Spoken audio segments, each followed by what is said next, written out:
The live TV, सच सबसे आगे। दोस्तों, द लाइव टीवी देख रहे हैं आप, आपके साथ मैं हूं आदिल खान आजाद। आजम खान जो समाजवादी पार्टी के पूर्व विधायक कह लीजिए, उनके मामले में सुप्रीम कोर्ट ने योगी सरकार और इलेक्शन कमीशन ऑफ इंडिया को जमकर फटकार लगाई और नोटिस जारी किया है, जवाब तलब किया है। उनसे पूछा है कि आजम खान के मामले में इतनी तत्परता क्यों दिखाई गई, क्यों एमपी एमएलए कोर्ट से उनको 3 साल की सजा होने के बाद फौरन जो है आपने उनकी सदस्यता को रद्द कर दिया, और इलेक्शन कमीशन ऑफ इंडिया ने रामपुर की विधानसभा सीट पर फौरन इलेक्शन भी घोषित कर दिया, उपचुनाव भी, कि भाई कम से कम आजम खान को अपील करने का तो मौका देते हैं। एमपी एमएलए ने जो कोर्ट का जो फैसला है वो पत्थर की लकीर थोड़ी ना है। कोर्ट के फैसले तो गलत साबित होते हैं, जब ऊपरी अदालत में जाते हैं, वहां नहीं होते हैं तो उससे ऊपरी अदालत में जाते हैं, फिर सर्वोच्च अदालत में जाते हैं और पलट जाते हैं फैसले। फांसी की सजाएं तक कैंसिल हो जाती हैं। अदालतों से तो बलात्कार और नरसंहार के आरोपी भी मुलजिम आरोपी नहीं, अपराधी भी छूट जाते हैं और उनके मालाएं चढ़ाकर आदर सत्कार किया जाता है और उन्हें संस्कारी ब्राह्मण बताया जाता है। आजम खान ने तो ऐसा कुछ नहीं किया, न बलात्कार किया, न हत्या की, न दंगा किया, न किसी का घर जलाया, न किसी की 3 साल की बच्ची को मारा। एक स्पीच दी थी, वैसी स्पीच तो भारतीय जनता पार्टी के नेता हर रोज देते हैं। नहीं देते हैं तो भारतीय जनता पार्टी के कार्यकर्ताओं की हरकतें मैं आपको दिखाऊंगा। उस मामले में भारतीय जनता पार्टी चुप रहती है, और कैसे एक केंद्रीय मंत्री एक दंगाई विधायक के पक्ष में जाकर खड़े होकर उसे अपना भाई बुलाता है, वो भी बताऊंगा। लेकिन हुआ क्या, वो पहले समझ लीजिए। हल्के हल्के रफ्ता आगे तक जरा वीडियो को देखिएगा, थोड़ा सा लंबा है लेकिन देखिएगा। नफीस अहमद का ट्वीट देखिए, इसमें एक पहले अखबार की कटिंग देखिए, और अखबार लिखता है कि अयोग्यता के खिलाफ आजम की याचिका पर सरकार से मांगा जवाब। ये जवाब सुप्रीम कोर्ट ने मांगा, नीचे लिखा है सुप्रीम कोर्ट ने चुनाव आयोग से भी जवाब तलब किया। अगली सुनवाई 9 नवंबर कल है। ठीक है, पीठ ने कहा, जो सुप्रीम कोर्ट की बेंच थी, कि याचिकाकर्ता को अयोग्य ठहराने की इतनी क्या जल्दी थी भाई। आज उसे अयोग्य ठहराया गया, कल तुमने सदस्यता खत्म कर दी और आनन फानन में उपचुनाव भी घोषित कर दिए। भैया कहां दुनिया कहीं चले जाने वाली थी। जो उपचुनाव कराने की जिम्मेदार एजेंसी जो संस्था है ECI, election commission of India, उसके लोग कहीं जाने वाले थे क्या छुट्टी पे, जो इतनी जल्दी होगी। सबका सम्मान है, लेकिन ये जल्दी कुछ सवाल उठाती है। तो इस खबर को शेयर करते हुए नफीस अहमद ने लिखा कि सुप्रीम कोर्ट ने उत्तर प्रदेश सरकार को फिर से फटकार लगाई है। माननीय सुप्रीम कोर्ट में उत्तर प्रदेश सरकार और चुनाव आयोग से जनाब आजम खान साहब को, इनके बहुत करीबी होंगे, जनाब आजम खान साहब को विधानसभा में अयोग्य ठहराने के संबंध में जवाब तलब किया है। जवाब साफ है, आजम खान जी जैसे कद्दावर नेता से झूठों की सरकार डरती है, झूठ बोलने वालों की। मिलिंद खांडेकर साहब बहुत बड़े जर्नलिस्ट हैं, बीबीसी, एबीपी, सबके डिजिटल प्लेटफॉर्म की जिम्मेदारी पूरी इनके पास थी। आजकल आज तक का ये देख रहे हैं पूरा डिजिटल प्लेटफॉर्म। ये लिखते हैं तारीखें, और तारीखें हेडर है, और इससे जरा अंदाजा लगाइए इनके ट्वीट का। इन्होंने जो दिया है वो बिल्कुल शानदार तरीके से बोला है, कुछ ना बोलते हुए। खतौली से बीजेपी वाला विधायक सैनी, आपको पता है नहीं पता है, वो दंगाई जो है वो विक्रम सैनी घोषित हो चुका है। आजम खान साहब से पहले उसे दंगाई बता दिया था, मुजफ्फरनगर दंगे में वो अपराधी साबित हो गया था, लेकिन उसकी सदस्यता नहीं जा रही थी। खैर, विक्रम से अब चली गई। जैसी आजम खान का मामला पहुंचा सुप्रीम कोर्ट में, वैसी वो भी उनकी सदस्यता चली गई, क्योंकि सवाल वहां उठ गया था, विक्रम सैनी पे मेहरबानी क्यों, आजम खान के मामले में जल्दी क्यों, ये सुप्रीम कोर्ट ने सवाल किया तो यूपी सरकार की वकील जवाब नहीं दे पाई। मिलिंद खांडेकर साहब लिखते हैं, खतौली से बीजेपी एमएलए विक्रम सैनी को 11 अक्टूबर को सजा मिली एमपी एमएलए कोर्ट से। रामपुर से समाजवादी पार्टी के एमएलए आजम खान को 27 अक्टूबर को सजा मिली। विक्रम सैनी दंगाई के 16 दिन बाद 27 अक्टूबर को। आजम खान की सदस्यता 28 अक्टूबर को गई।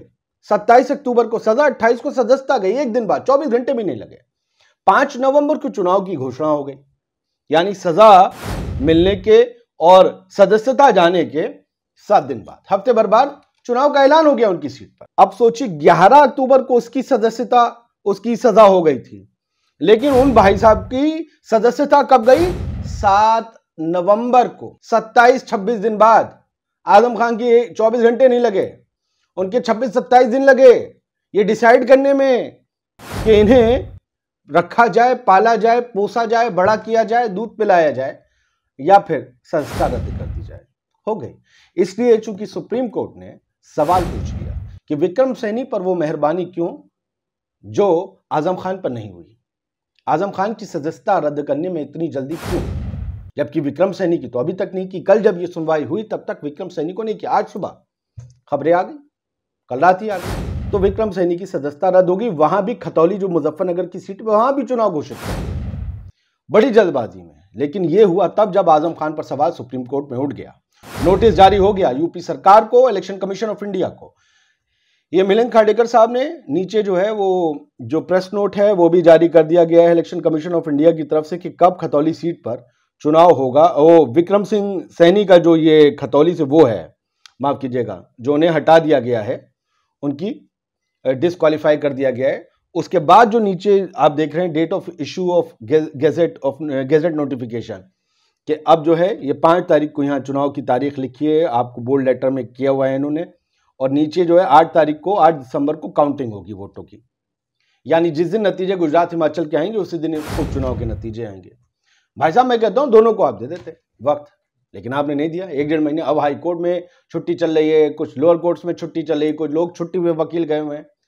कोई अपनी कैसे एमपी एमएलए की कोर्ट का फैसला पत्थर की लकीर है कि उन्होंने कह दिया तो कोई अपील नहीं कर पाएगा, होगी ना। सुप्रीम कोर्ट गए ना आजम खान। अजीत अंजुम साहब ने लिखा है, पत्रकार ने, उन्होंने 2 हेडलाइन दी हैं, 2 कटिंग दी हैं पेपर की, देख लीजिए उनकी। आजम खान को विधानसभा से अयोग्य ठहराने की इतनी जल्दी क्या थी, ये सुप्रीम कोर्ट ने पूछा है।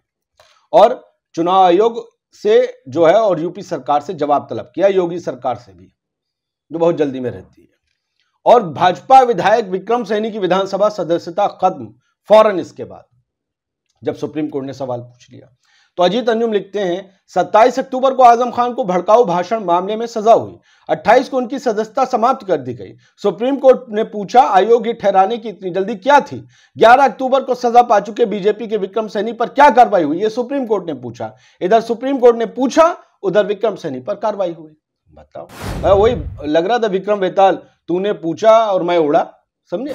जयंत सिन्हा जो है, जयंत सिंह चौधरी, जयंत सिंह या जिन्हें जयंत चौधरी भी कहते हैं, आरएलडी की चीफ, उन्होंने असल में इस मुद्दे को उठाया था विक्रम सैनी वाली।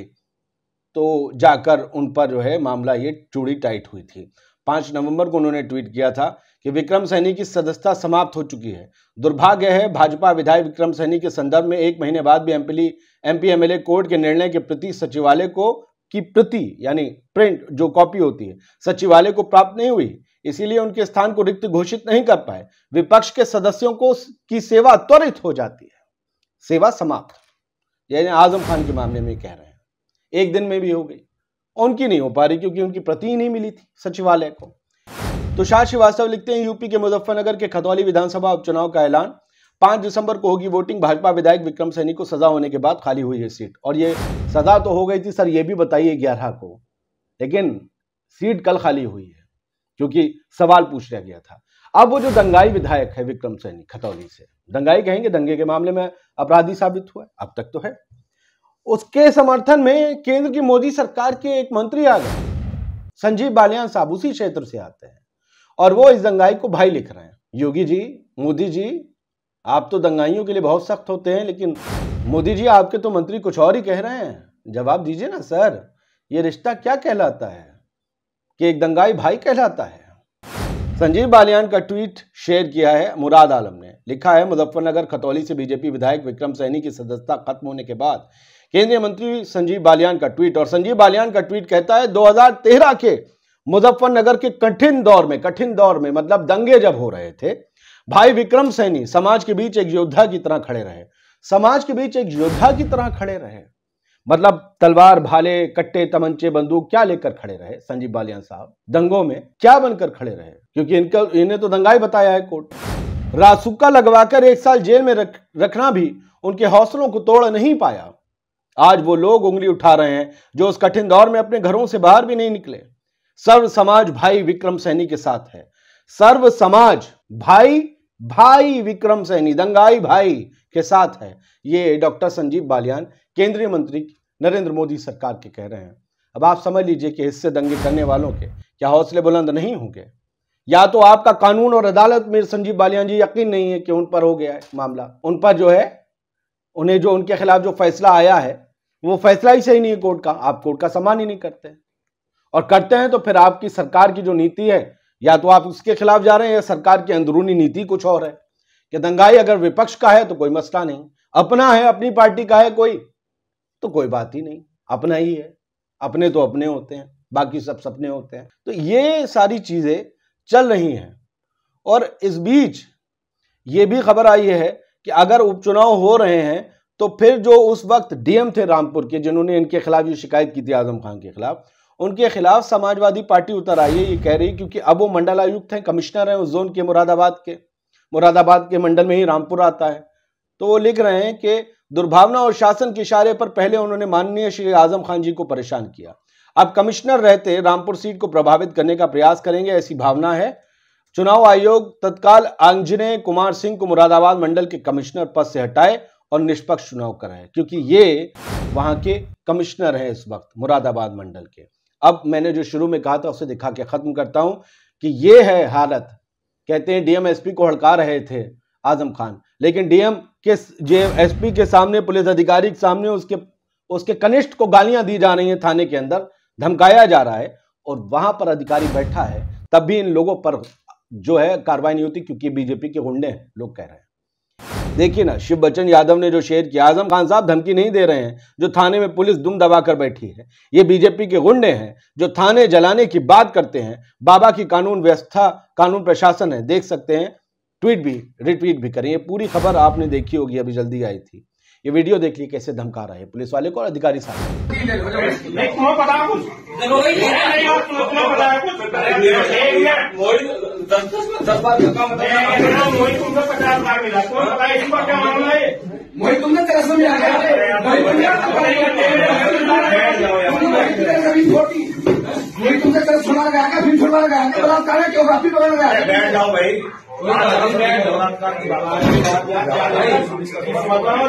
ऐसा विवाद बढ़ा है, इसकी सेकंड है चलिए तो भाई सारा चोर आदमी को छड़ेगा, हमारा कार्यकर्ता छड़ेगा, हमारा कार्यकर्ता छड़ेगा भाई साहब, ठीक है। और ये भाई साहब पीछे तो हो रहे, तुम रिश्तेदार चल जाएंगे, बात रिश्तेदार। तो ये सब कुछ हो रहा है। अगर आपका नाम आजम खान है तो आपके खिलाफ जल्दी कार्रवाई होगी। अगर आप बीजेपी से जुड़े हैं तो थाने के अंदर बैठकर, अधिकारी के सामने बैठकर एक पुलिस अफसर को हड़का सकते हैं, क्योंकि आप बीजेपी से जुड़े हैं। लेकिन आप मन से अगर कुछ बोल देंगे कि हमारे खिलाफ ये जो कार्रवाई कर रहे हैं या जो एक्शन ले रहे हैं उनको हम बाद में देखेंगे, तो आप हेट मॉन्गर, हेट स्पीच देने वाले घोषित हो जाएंगे, क्योंकि आपका नाम आजम खान है। ये सब हो रहा है। अब कल इस मामले में अहम सुनवाई जो भी होगा आपको बताएंगे। जय हिंद। द लाइव टीवी, सच सबसे आगे।